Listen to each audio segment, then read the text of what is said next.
Hi everybody. For those who don't know me, I'm the youngest daughter of Yvonne and Aubrey Dennis. I'm Gillian, Jill, but I was always G to my mom. And I'd like to thank each of you for coming, because you all played such an important role in my mom's life. And to thank you for your support and caring, and for the flood of heartfelt memories you openly shared of my mom. So how can I put into words, in such few moments, the impact of a mother like ours? Excuse me, Julie, can you move a little bit closer to the microphone? We really want to hear. Mom was a precocious child. She was a gifted student, a lover of reading and poetry. She graduated early and became a young, dedicated teacher. She was also a faithful and attentive wife, mother, and friend. Mom gave us voice in every sense of the word. We were taught poetry, to sing, and to perform on stage from the age of 2, 4, and 6. She faithfully did our hair in braids or ponytails or curls every day.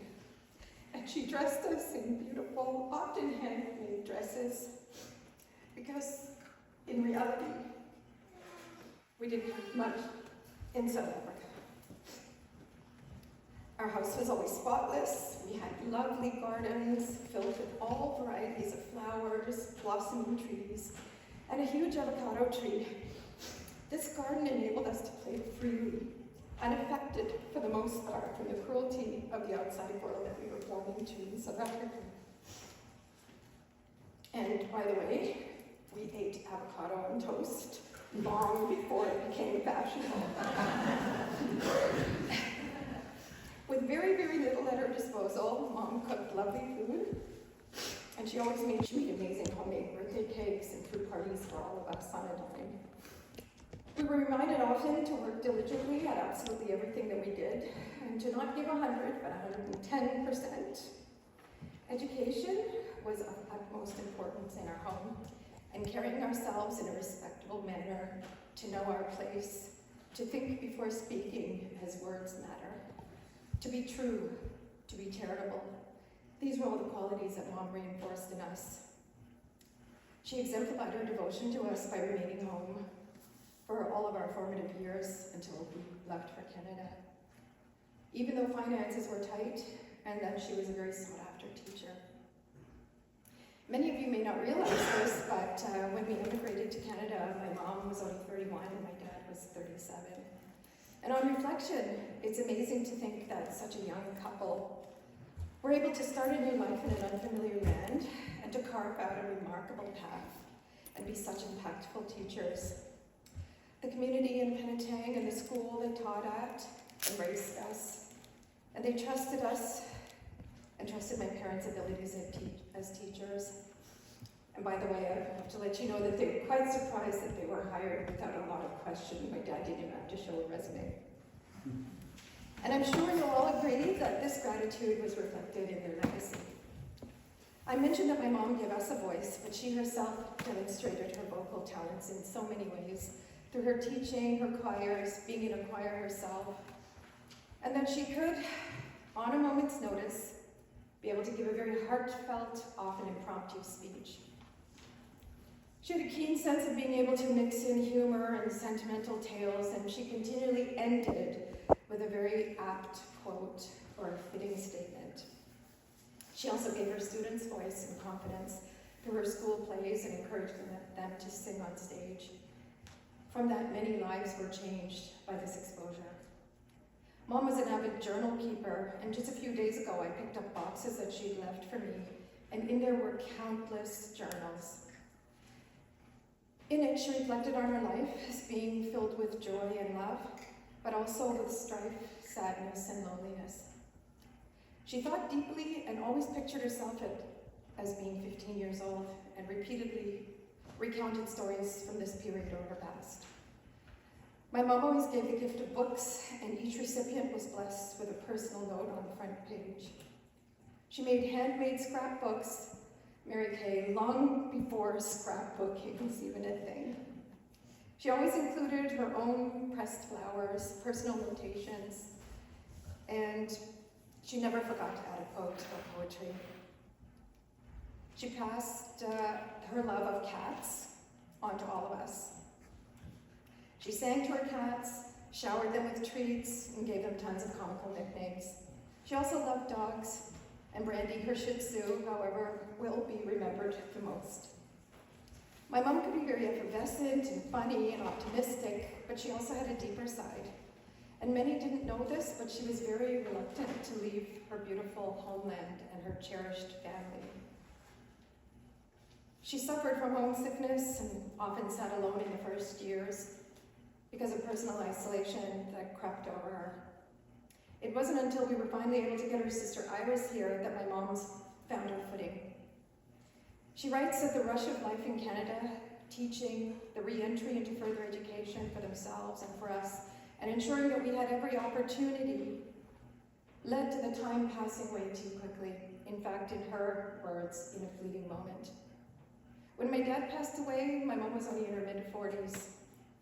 And knowing his condition was terminal, he asked me to leave university and entrusted me with helping mom through the challenges within that first year.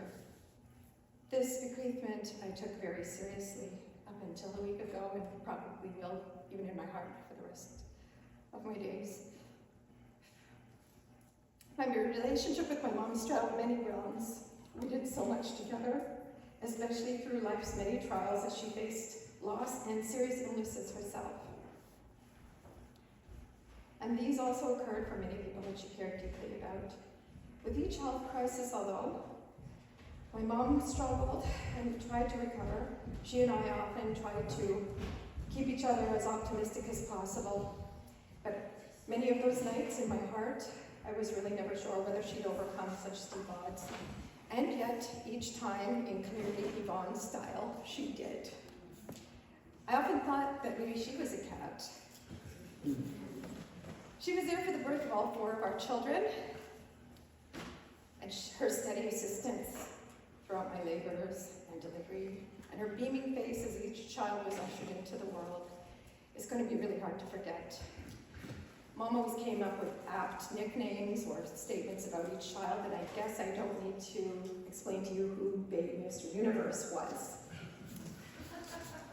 But Mom showed her true essence when I went into early labor on her birthday with our daughter, Anastasia.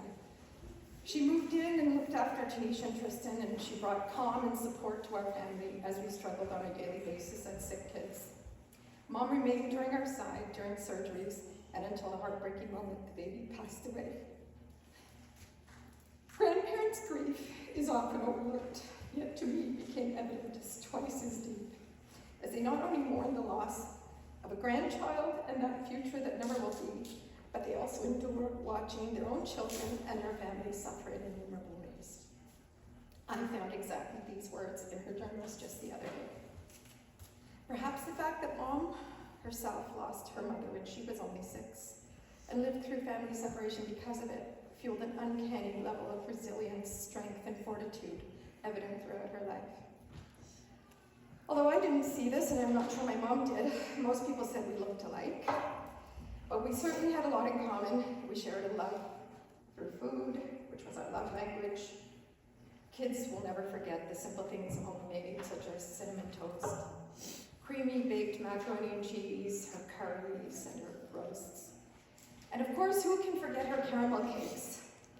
Now, aside from South Africans, I think it's really hard for anyone to believe that an unopened can of condensed milk can be boiled for numerous hours and come up to produce a luscious, silky caramel, but my mom and these ladies did. I got my habit of overcooking from my mom because of those just-in-case people who may drop by. We love teapots and tablecloths, laying a formal table setting, and cut flowers, especially those that came from our individual gardens. She helped me to grow my flower and vegetable garden 28 years ago, and it still flourishes today. We took our tea and coffee the same way, and liked to dip ginger snaps. We enjoyed similar movie genre, especially period movies, which I'm sure Sebastian will remember well because he was never quite sure what that meant. And Mom and I would always chuckle. But later, he joined us on our binge watching of various period movies, such as Forsyth sagas. We also loved similar music, but not always classical. My favorite artist from the 90s quickly became hers, and she came to many of Zappa Costa's concerts with us and was tickled pink when Alfie even dedicated a song to her, My Favorite Valentine, which, by the way, was one of her favorites when she was young. We both shared interest in visiting and being there for friends, the elderly, the less fortunate, and those in pain. We often did it together, and later on, when she was unable, I continued on it myself. And let's not forget our uncanny memory for birthdays and all important dates. Mom and I had that in common.